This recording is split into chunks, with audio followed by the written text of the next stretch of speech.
Welcome.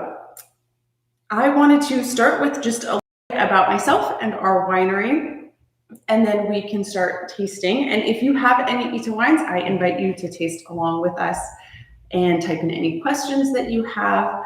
Even if you don't have an Ita wine, it can be kind of fun to do a little bit more of like a deliberate tasting of whatever you have. And we can kind of talk about that as we do it. So I grew up in Seattle and went to college and did all the normal stuff and always loved working in restaurants and eventually worked for a bar group down in San Francisco and started buying wine for them and thinking more critically about what makes a wine taste a certain way. And in the meantime, my family bought some property here in the Walla Walla Valley in Eastern Washington. And I always loved coming up to work at the farm and mow the lawn on our little Kubota tractor. Got married there. And in 2016, my husband and I decided to move here and took care of, we had a little test plot of grapevines out at the farm. And then my husband and I both got jobs in the wine industry. And I decided to go to winemaking school here. So Walla Walla Community College is a wonderful institution, and they have an incredible 2-year program in enology and viticulture. So winemaking and grape growing. So that's what I did. And this little incubator, I'm out at the Walla Walla Airport District, and the Port of Walla Walla is an economic development agency that rents out these little, really cute little barns, basically, that are built for winemaking, and they're priced very reasonably for starting winemakers. So that's our home, and that is what made Ita happen when it did. One of them became available, and we decided to jump in. I had always wanted to have a winery and thought it was a faraway idea and a faraway plan. And then suddenly with this opening up, it became, let's do it right now. And so you just jump off the diving board. And so with that, I am very excited to talk a little bit about the whites and rosé from our first vintage, which was in 2019.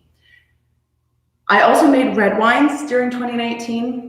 But those do take longer, so they're aging in barrel right now. I made a Pinot Noir from a vineyard called Breezy Slope, a Merlot Petit Verdot blend from Lake Colleen Vineyard, and a Syrah from Lake Colleen Vineyard. So the Pinot Noir we will release later this year, and the Merlot blend and Syrah will be released in 2021. So they're taking their long winter nap right now. I think that's a good start. A little bit of Washington geography for folks that are not Washingtonians or have never been to Washington, or even realize that Washington is not all just like Seattle. So Washington is divided down the middle by a mountain range called the Cascade Mountains. And on the west side of that, it's very rainy and green. And on the eastern side, it's much more arid. And that's where, Washington apples are famous.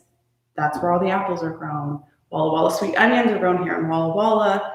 Lots of wheat production. So it's a very fertile and drier half of the state. And Walla Walla is in kind of the southeast corner of Washington state, almost in Oregon. So it's just a pretty little agricultural valley. And someone figured out that grapes grow really well here. Actually, Italians back in the day, they brought us the sweet onions, and they brought us vine grapes too. So we have a lot to thank them for here in Walla Walla. And Ita decided to focus just on the eastern foothills of the valley. So we have a little bit more elevation at all of our sites. And I chose that, I made that decision because my family's farm is in the eastern foothills. So eventually I want to just make wine from grapes that I grow on that farm and that my family grows. But it takes a long time for grapevines to be ready to produce. And so I figured I might as well get as much practice with our neighbors' vineyards while I could. So all 3 of these wines are from Lake Colleen Vineyard. Lake Colleen means foothills, aptly named. And I'm going to start off by tasting and talking about the whites.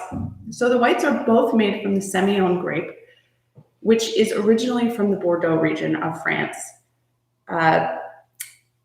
Most people aren't super familiar with Semillon because it's If you get a Semillon from France, it's not going to say Semillon on the label. It will usually be blended with Sauvignon Blanc, which is also from the Bordeaux region of France. And Semillon is often blended with Sauvignon Blanc here and in New Zealand and other regions where they're making that type of style of wine. It is also, this is good to know for people who are looking to learn more about wine. Semillon is the grape that is used to make Sauterne dessert wine. So it has relatively large berries and thin skins, and it makes it susceptible to a rot called botrytis, or the noble rot. And in years when that is present, it really concentrates the sugar and the juice, and you can make this really beautiful sweet dessert wine. And so that is typically made in the region of Sauterne in France. So that's this grape too. It can do it all. I decided to make two different interpretations of Semillon because it is a neutral grape, which means that it is not aromatic. Not that it doesn't have any aroma, but there are a lot of grapes that have very strong aromatic compounds on their own. So Sauvignon Blanc has something called the thiols in it, and it can smell a lot like grapefruit or grass or cat pee, depending on what you pick up on. And Riesling has strong flavor or odor compounds as well, and Semillon does not. That does not mean that it does not have a lovely smell and character, but it just means it's something that you can play with a little more, and the different winemaking styles will be able to be evident to people more clearly. So what happens when you make wine? I thought I knew this, kind of, when I was buying wine in San Francisco. I was like, oh yeah, grapes, barrels, bottles, but there's a lot that happens in there, and I did not respect that until I worked my first harvest and was being yelled at for doing the wrong thing all of the time because I just did not fully comprehend. So before you make a wine, you have to source your grapes. And then once you have a grape source, you have to figure out when you want to pick your grapes. And that is a decision that's very personal. Some winemakers say it is the most important decision that you make all year. And that's because what is in the juice has a really big effect on what goes into the bottle. And so before picking, you're out in the vineyard, you're tasting the grapes to see if they taste ripe enough. If they're underripe, sometimes they can taste green, especially with varieties like Cabernet Sauvignon can taste like bell peppers. So you're tasting, but then you're also measuring certain things like the density of the juice, which allows you to estimate the sugar. So that's Brix, the pH, and the titratable acidity, which is a measure, an approximation of how sour it tastes in your mouth. So when all of those things are kind of balanced out, you decide to pick. And the sugar component is really important because the sugar is what makes your alcohol. So I prefer acid and lower alcohol wines generally, and more the older I get. So all of these wines, these three wines, are all below 13% alcohol, with the first one at just 12%. So you can drink them all night with your friends. Anyway, so the grapes come back to the winery. They get pressed in a press, and for the white wines. And then I made two different decisions for these. This one, I decided that I wanted to ferment it in stainless steel. You can see people's comments. Hi, Leroy. This one was fermented in stainless steel. So after we pressed the juice, it just went into a stainless steel tank, and that's where it was fermented and eventually aged. With number two, and I named them 1 and 2 because, if you were here at my tasting bar, I would not tell you a bunch of stuff about the wine first, because I think then it influenced what other people perceive about it. And there's something so wonderful about just deciding on your own what you like or what you see. And I think for me, it's so nice to hear what other people think about wine. I spend a lot of time in my own head thinking about these wines. And so I don't want to tell you. I'd rather let you kind of have a moment to think about it. So that's why I named them 1 and 2. I now realize that might make cellar organization really difficult for some people, and I apologize. But hopefully you're paying attention. So for number 2, that is one that I decided to ferment in neutral oak barrels. So after the press, the juice gets transferred into oak barrels, and then the fermentation and aging happens there. And I want to talk about barrels a little bit because if you read any tasting notes or anything, it's like neutral French oak barrels or new barrels or whatever. And what does that mean and why does it matter? So barrels in the US that are used are almost always made out of oak. It is watertight, tight-grained, good at holding liquids. That's why people make barrels out of it.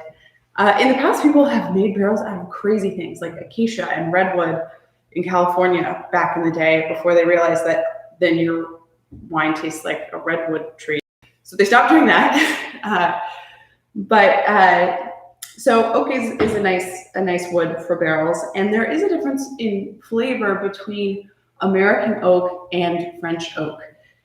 The grain in French oak tends to be a little bit tighter. And that just, I don't want to like go deep in barrels right now, but there are different flavor compounds from American oak and French oak.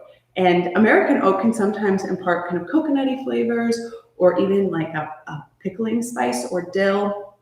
But both species of oak will also give it kind of baking spice. I mean, if you think about what bourbon tastes like, a lot of that flavor is coming from the barrel. And it can give more tannin as well, especially with a new barrel. There is tannin in wood that it can impart to the wine.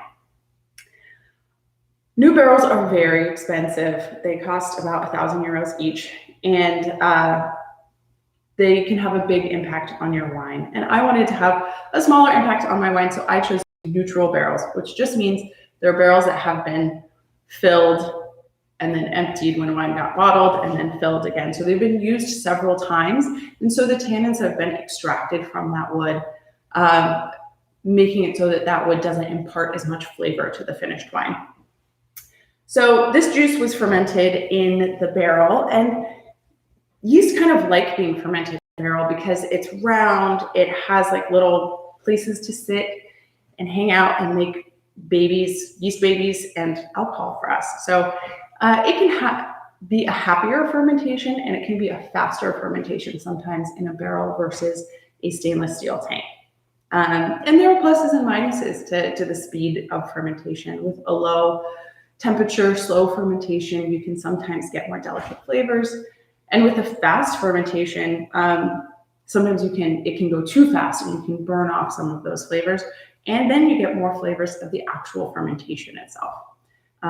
Like sometimes fermenting wine can just smell like banana, which is all from the esters that are produced during the fermentation process. Tell me if I'm getting too nerdy and type in a question. If you have it, I'm here. That's why I'm here. And I always have my sister here to help me. She's watching the comments, so she'll just shout out. So if you hear another voice, it's not a ghost. It's her. So stainless, neutral barrel. Another thing that I chose to do with number 2 is to do something called lees stirring. So lees are dead yeast cells. Just a nicer name for that, really. And after primary fermentation is over, the dead yeast floats to the bottom. And you can do something called bâtonnage, which it's just fun to say. I don't know. I love saying all of the French wine words. You take like this big thing and you stick it in the barrel and you swish those lees around. So you bring them back into contact with the wine. And so that imparts some of the flavor of those lees, which honestly tastes like baked goods. So if you ever taste a wine that tastes a lot like baked goods, maybe it had extended lees contact or some lees stirring. It can also add more body to the wine. And I did want to have a little bit more body on the oak-aged wine as well. And then the next thing that is different between these two is that this wine went through a process called malolactic fermentation. So in wine, there are two different acids. One is tartaric acid, which is a very rare acid in the world, period, full stop. It only is present in wine grapes and in tamarind. So it's a special little acid. And then the other acid that is present in juice is malic acid. So that is the acid that is also in green apples. So think of a Granny Smith apple, that's what malic acid tastes like. And it's present in a lot of fruits. I'm gonna have a sip of water. I've been drawing it on. Malic acid can be eaten by a lot of organisms. So there are strains of bacteria that eat malic acid and convert it into lactic acid, which is a softer acid. It doesn't feel as like spiky in your mouth or as sour. And it also gives it a little bit of creaminess. It's the same acid that is in dairy products. So butter, ice cream, insert delicious dairy product here. That's the same acid. You can choose the strain of bacteria that you, for the flavors that you want. So some produce more of that diacetyl, which is the butter popcorn flavor, and some don't. And I love butter popcorn, but I don't love the taste of butter popcorn in my wine. So I chose a more subtle strain of Inococcus inai is the name of the bacteria. And so this wine went fully through the malolactic fermentation. And that choice also gives us one more difference between these two wines. So in order to make a wine stable and make it so your bottle won't explode, or that all wine will age and change over time, but you don't want to sell someone a bottle of wine and then by the time they get it home have it be a completely different wine because it's so microbiologically unstable. And so one way of doing that is by removing all of the food from the juice. And one source of food is sugar. 1.5 million things can eat sugar. And so you choose your yeast and for certain flavor characteristics and alcohol making potential.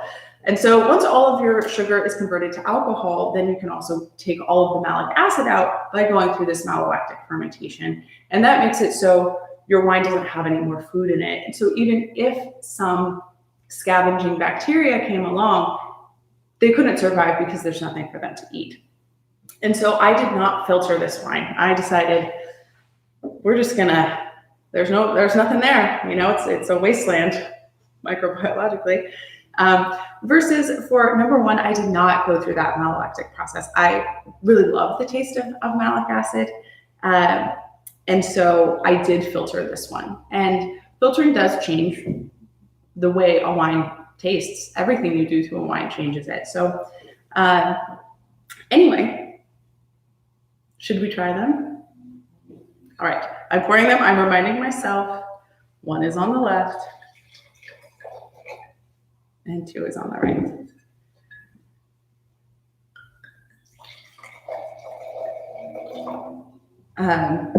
And just as I didn't want to lead the witness with my labeling, I also generally, when I'm tasting, I'm very sure I'm not super verbose. So this is something I have trouble with, and it is one of the things that makes me the most nervous about doing these virtual tastings. But if you are tasting along with me, I would invite you to taste Semillon 1 if you have it, and I'm going to just be quiet and think about it for a moment. And if you have things, you can write in the comments and let me know what you think it tastes like as well, and then I'll talk about what I perceive in this wine. And one of the best things about wine tasting is that there are no wrong answers. If you perceive it, it's there. It doesn't matter what anybody else says.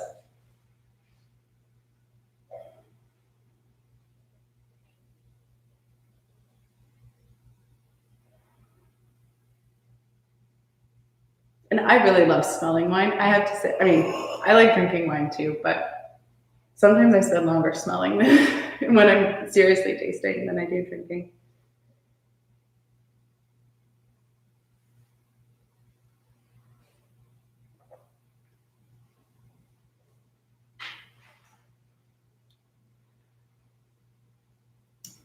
All right, so I'm going to tell you what I smelled and tasted.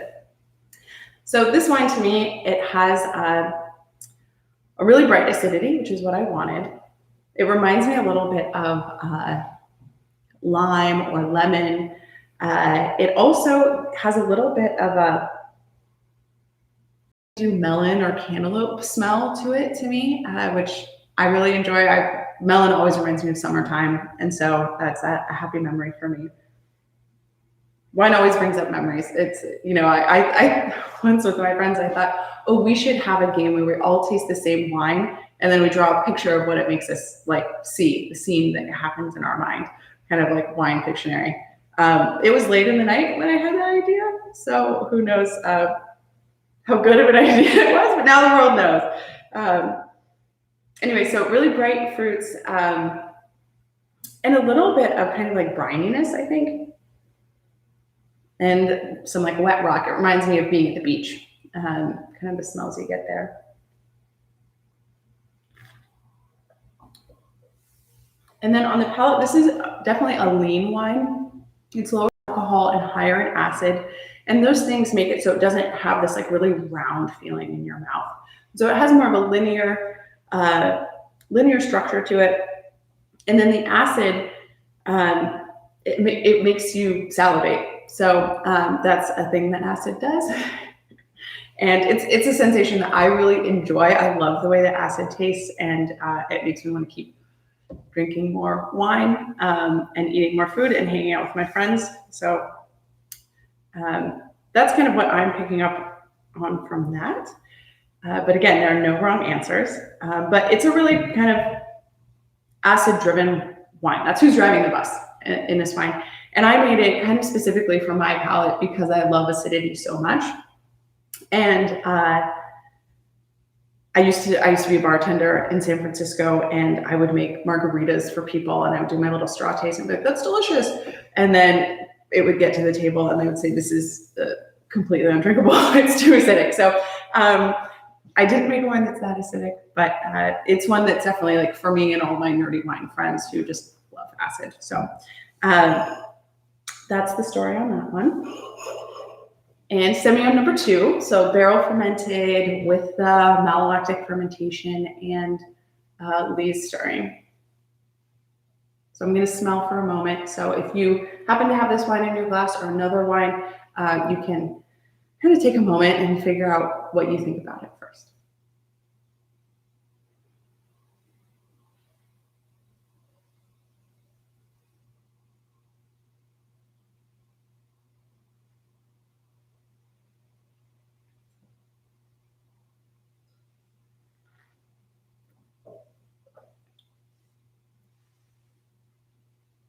I have a tendency to slurp my wine when I taste it, but that sounds really terrible on video, so I'm trying not to do that. One of the things I learned since the last time I did this. So the nose on this one is quite different. I definitely smell a riper fruit, more of an apple than like a lime. Maybe a little bit of a pear. I also do get some of that kind of yeasty smell, the kind of brioche or baked apple pie kind of smell on this. It just smells softer, not candied, but like a little bit of like I do get a little caramel or creme brulee kind of smell as well from this one.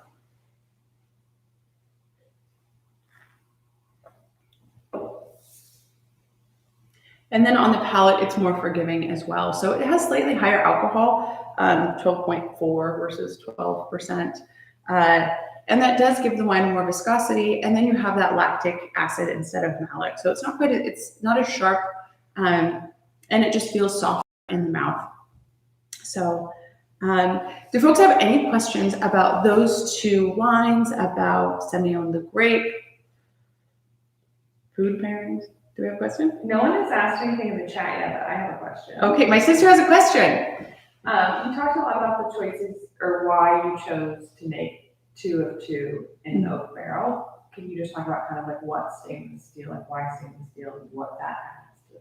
Sure. So the question was, okay, we talked a lot about barrels and what they do and why they could be a good option for making wine. But what about stainless steel? So stainless steel is a great option in a winery. Generally, it's a very wonderful tool because you are able to clean it completely. It can get really hot, it can get really cold, it can be steamed, it can be cleaned completely. Versus a barrel cannot. If some bad boy microbe starts getting in your barrel, you have to get rid of that barrel. You cannot clean it. It will always be lurking because it's a porous surface. So that's kind of a negative side of barrels. Barrels are also expensive, especially if you get them new. But in terms of the dynamic is that stainless steel is not going to impart any flavor on your wine. And so if you really just want your wine to be about the grapes and what they have to say, then stainless steel it's like Switzerland. It's not going to let you know what its opinion is. And so stainless is a really wonderful tool for that. And then in terms of the fermentation dynamics, it is that slippery surface does make it harder for the yeast to do their job. And so if you were wanting to make a wine with residual sugar, so if you wanted to stop the fermentation before the yeast ate all of the alcohol, it might be a little bit easier to do in a stainless vessel than a barrel. Is that good? Yeah. Okay, good. Yeah. I'll talk about food pairings. I had some questions about food pairings last time, as well as aging. So I'll kind of, after we've tasted them all, I'll talk about kind of those situations for all 3 of them at once. If that sounds like a plan. Such a nerd up here. Okay, now we're going to do rosé. This rosé is a rosé of Primitivo. And Primitivo is a grape that is genetically very similar to Zinfandel. I kind of think about it as got a great Parent Trap analogy I'm about to lay down on you guys. So originally, Zinfandel / Primitivo was from Croatia and has this totally unpronounceable name that I will not attempt. Then some folks took some cuttings of that and they brought it to Italy, where it was called Primitivo. Some other folks took some cuttings of that to California and they called it Zinfandel.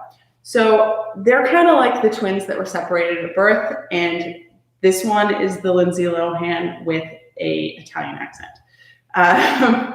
But just as kids who grew up in different households express themselves differently, even though the genetic similarities are there, they do act differently in different environments. And so at Les Collines, they have both Zinfandel as well as Primitivo. But because I was making a rosé, I wanted to make sure that the grapes ripened evenly.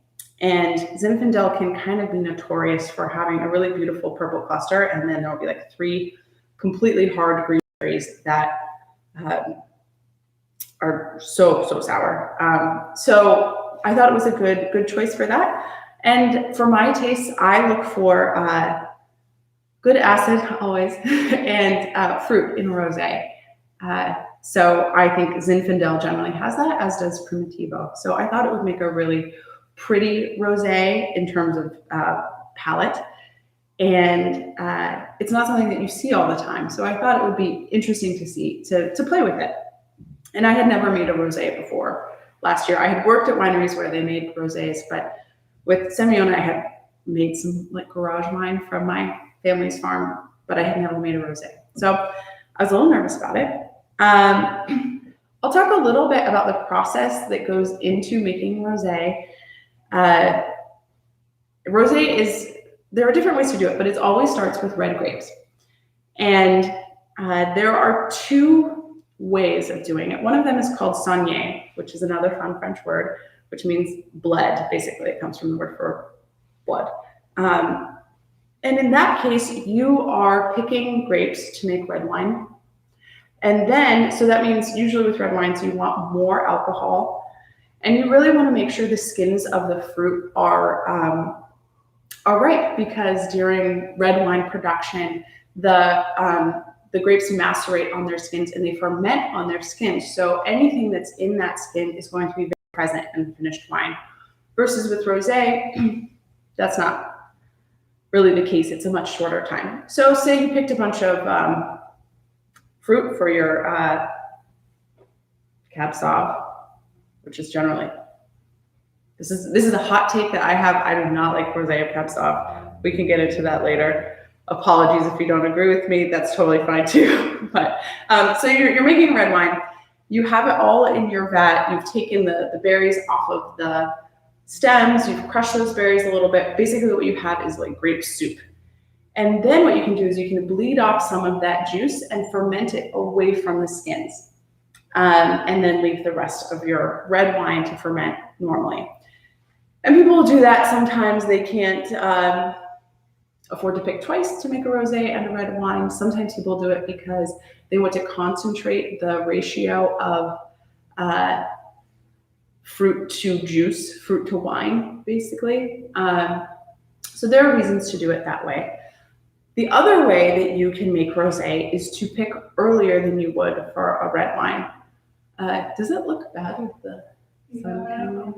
Oh, it's on the camera? I think it's on the camera. Sorry, we've got a dirty camera here, but maybe it looks like very heavenly. I think it's just the sun. I don't know if we can fix that. Oh, that's good. That's better.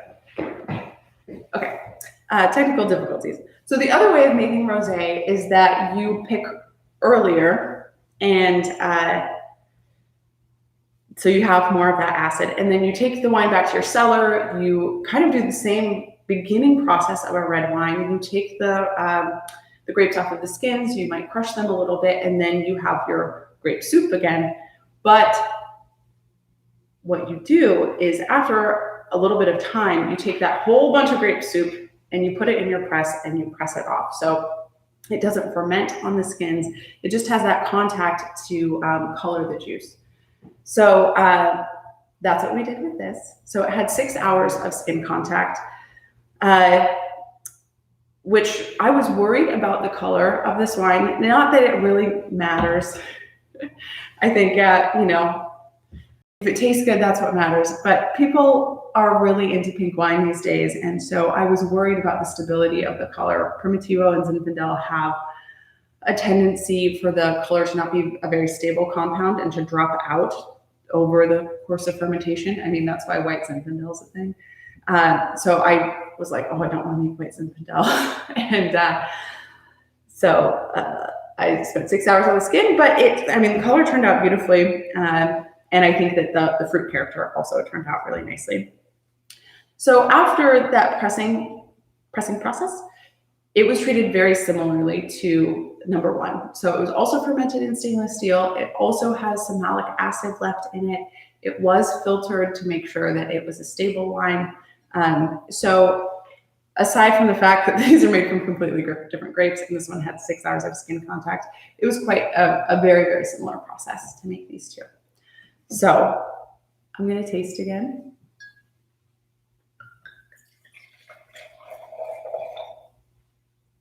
And I'm going to be quiet for a moment. I don't know. I feel like people might be tuning in. They're like, why is she not saying anything? So I'm just going to take a moment and smell, and then I'll taste, and then we'll talk.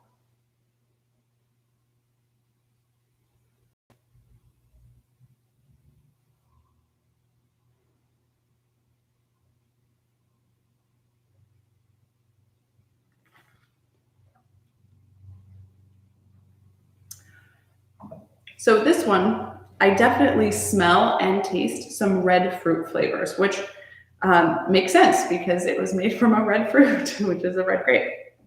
And you won't really ever get those flavors from a white wine. So I get some like fresh strawberry, a little bit of like rose petal or violet. It is slightly floral to me. Like a ripe peach So it really is. It does have lovely fruit character to it, and a nice acidity. It's a softer acidity than either of these two, I think. And part of that is because it has tannins in it. A rosé does have color, and it does have a little bit of tannin. And what can happen is that those can bind up. Tannin look like little, they look like little COVIDs. They look like little like Velcro balls, and they like can stick together. And as they stick together, they become larger molecules, and those molecules feel softer in your mouth. They feel bigger because they are. So there is a little bit of that going on, and they can also bind up with little acids and make these nice little molecule chains. So.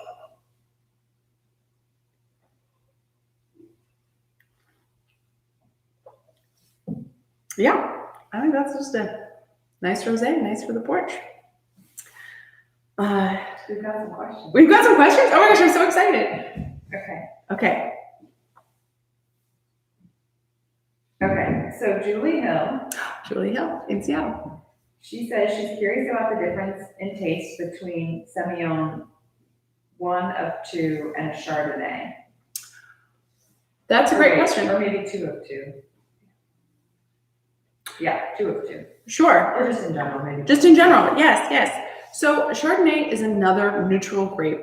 So like Semillon, it doesn't have any of these compounds that are highly aromatic, like a thiol or a terpene or whatever. So it's not going to taste or smell like those compounds on its own.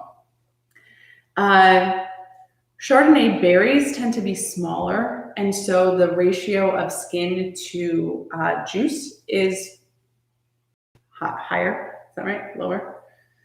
More even. In Semillon, it's a very juicy berry, and so you don't have a lot of skin. And in terms of winemaking, that means you don't have to be quite as careful about pressing hard. White wines can become bitter if they're pressed too hard.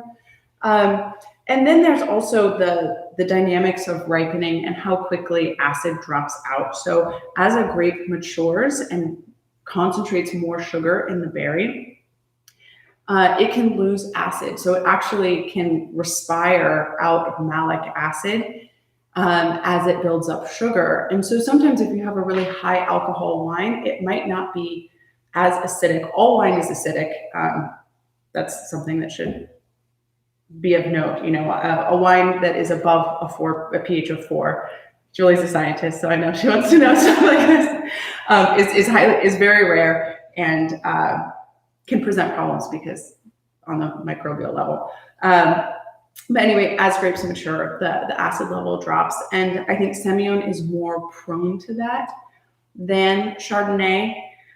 And if you ripen Semillon for a long time, it can also have some flavors that become present that Chardonnay doesn't. So it can have a little bit of like a woolly smell to it, kind of like a lanolin thing that goes on if it ripens kind of to on this side of the bell curve of ripeness. But if you are a Chardonnay drinker, it is one that you will likely enjoy because it's neutral on its own. If you like Chardonnay that's never seen oak and is really zippy, then 1 would be a good choice for you. And if you like Chardonnay that has a little more body to it and a little more give, then number 2 would be a good choice for you. But that said, if you're like a Kendall Jackson lover or Rombauer, number 2 is like not going to do it for you because I didn't use any new oak barrels, and those types of wines do look for more of that like butter compound during the malolactic fermentation. So this is a more subtle way of doing that. So yeah, if you like Chardonnay, you'd probably like Semillon because it is similar in quite a few ways. And then Terry and Christina are here too. Okay, Terry and Christina from Vermont. Shout out. Christina says she likes the milfoil look. Is that a design decision or for practical reasons? That's a great question. Christina coming with the design questions. Love it. It's my mother-in-law. So I chose not to have foils because, it is partly a design choice, I don't really think of them as necessary. Foils came to be because people, people still do counterfeit wine, but it was an added protection to make it so that it was clear that the wine had not been tampered with. And we have branded corks. So maybe someone is trying to replicate our branded corks. At this point, I'm not super worried about people trying to counterfeit my wine. But it is also, they cost money and they don't really do anything for your wine. They don't make your wine better in any way. They just are a look. So to me, I thought of them as kind of superfluous. And it's an added cost and it's added waste. And if you've ever been on a bottling truck and had to put foils on every single bottle, then you would never want to put a foil on a bottle, pretty much. And also, when I've been a waitress, I hate taking foils off of bottles. If you're doing tableside wine service, that to me is the most stress-inducing moment. So I just don't like foils. Yeah. We have a question from our mother. Oh, Tina. Tina would like to know what other wineries and winemakers have you worked with, and maybe how did that influence? Oh, sure.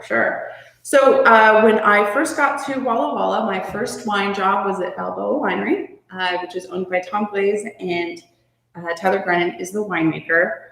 So they really helped me go through the whole process of being like, oh, this, and then this, and then this, and then this.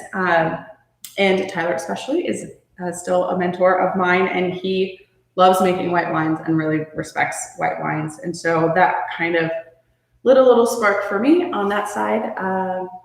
Virginia has helped out at my family's farm and really held my hand as I made garage wines. So the last 3 years I've been making wine in my garage, which is not for the faint of heart. It's just difficult in terms of cleaning and things like that. And then in 2018, I worked at the Walls Vineyards, where Allie Mayfield was the winemaker, and she loves Chardonnay. She makes some of the best Chardonnay in Washington State, and just also loves white wine. And people don't really talk about this, but white wine is more difficult to make than a red wine. It is more delicate. You have to be very careful with it. And you can't cover it up, really. White wine is kind of like standing naked under a fluorescent light. You can't just throw a bunch of barrel at it and a bunch of age at it and have it all be okay. It has to be okay already. And then I went to Burgundy and worked in Pouligny-Montrachet at Domaine Jean Chartrand, where they make almost exclusively Chardonnay from Premier Cru and Grand Cru sites. So I got to work in the vineyard as well as the cellar, and just drink some of the most lovely Chardonnay ever. So I really love Chardonnay a lot. So that Chardonnay question was close to my heart. But I know a lot of people have a complicated relationship with Chardonnay. Like, people have baggage about Chardonnay. And so there isn't much available in Walla Walla. So one day I would love to make Chardonnay, but I think that Semillon was a really wonderful grape for me to work with and be able to express these different aspects of winemaking without turning people off because maybe they think they don't like Chardonnay. So we've got one more. Ben wants to know what kind of corks you use in wine. Oh, hi, Ben. Ben's down in Napa. He's one of my classmates. So I am using, this is definitely a wine nerd cork. So I'll give you a little up close with the branding. This is called an agglomerated cork. And so basically cork is, it is the bark of a cork tree, and they harvest it in sheets and punch out corks from that. So if you see a fully natural cork, you can kind of see the variation in it. And that can be a really beautiful look. Corks are cool because they are elastic, and so they expand. You can compress it and put it in your bottle, and then it will expand to fill the space. They are semi-permeable, so they let a certain amount of air through at different rates. So depending on how long you want to age your wine, you can choose corks that have different permeability rates. There could be like a whole day where all we do is talk about corks. But one of the problems that cork has is that it can get something called TCA, which is cork taint. And it's a natural material. It grows outside, and cork taint is that kind of wet basement smell. If you are in wine, you know it very well. If you're just starting to learn about wine, if you've ever had a bottle and you're like, this just doesn't taste right, that could be the reason. So it's something that you'll pick up on. Lots of things can be corked. A lot of baby carrots are corked because they treat it with chlorine.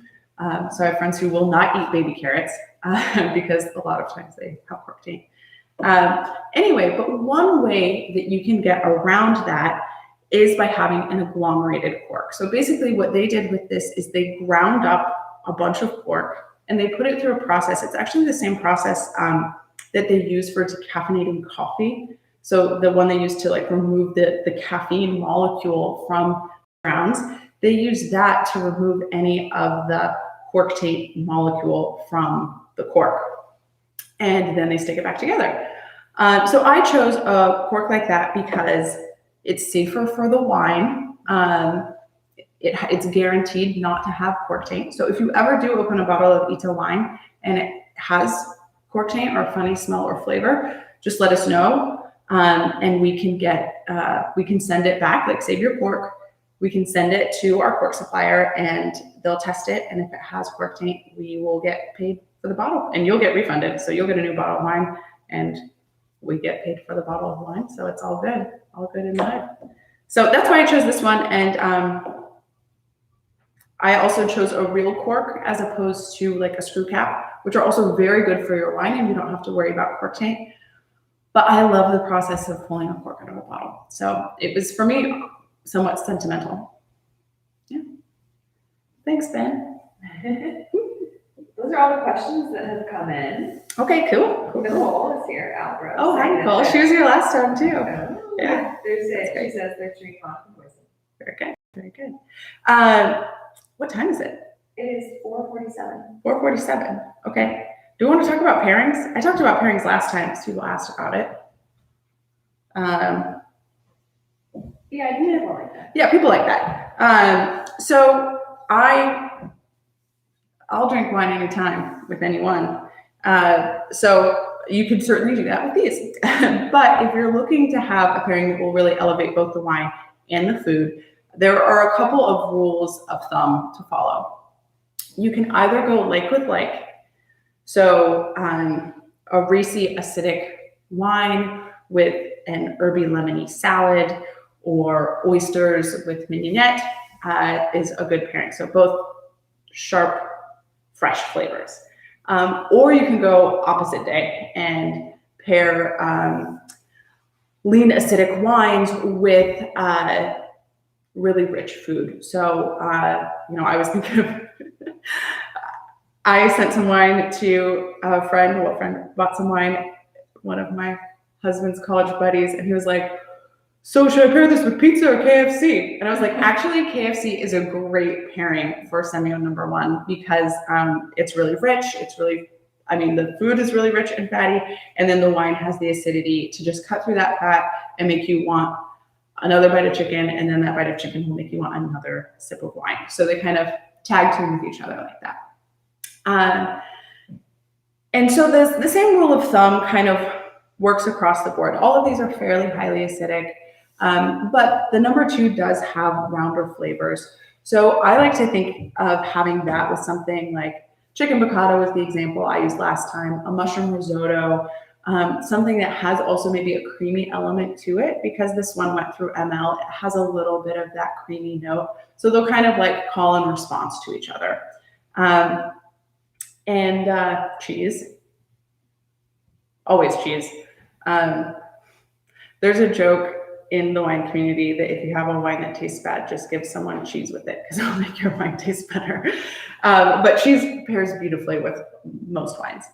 And then the rosé, you could certainly have it on its own, but it does have a little bit of that like red fruit flavor. And so I do think that would pair, really nicely with like salad with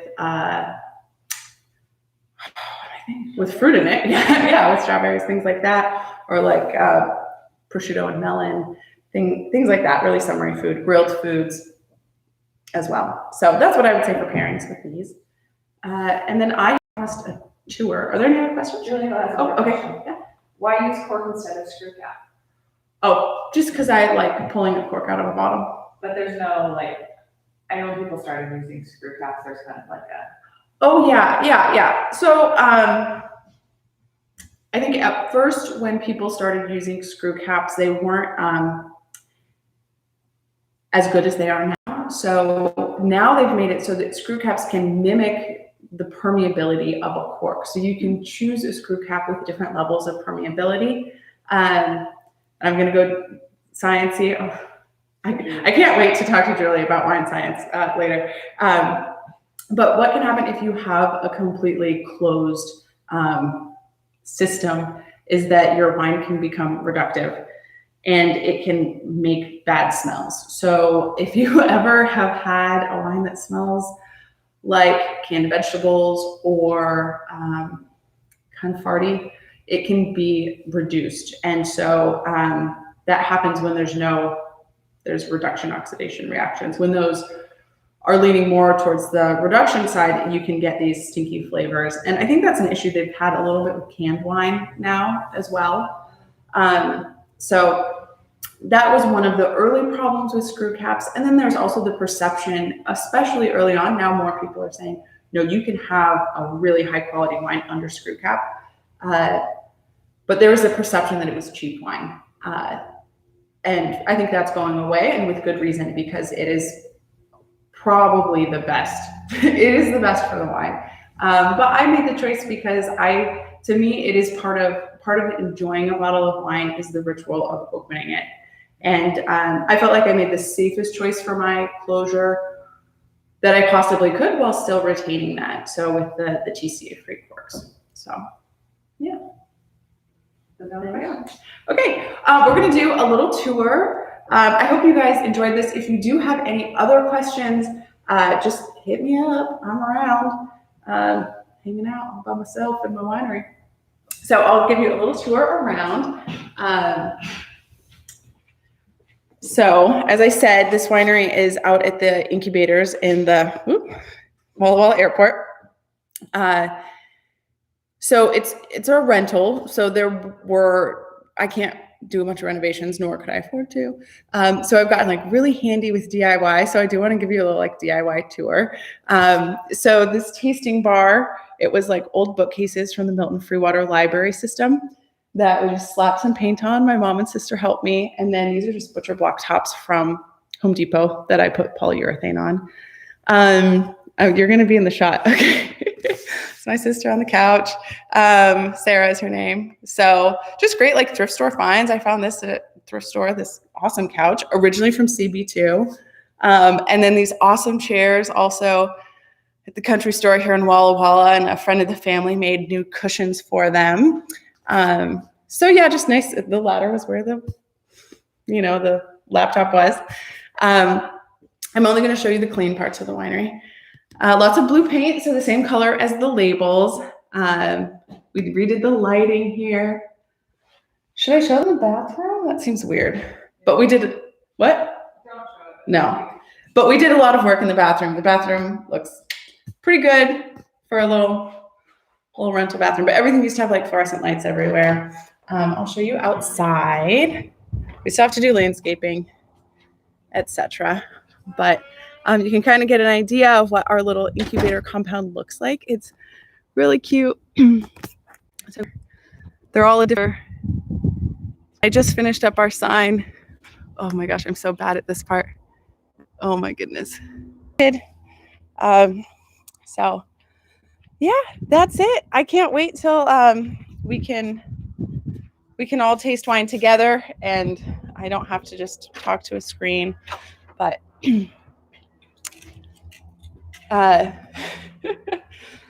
anyway, so thank you all for joining. I hope you enjoyed, whether you had some Ito wines in your possession or not. I hope everyone is staying safe and sane and being nice to each other while they're all cooped up.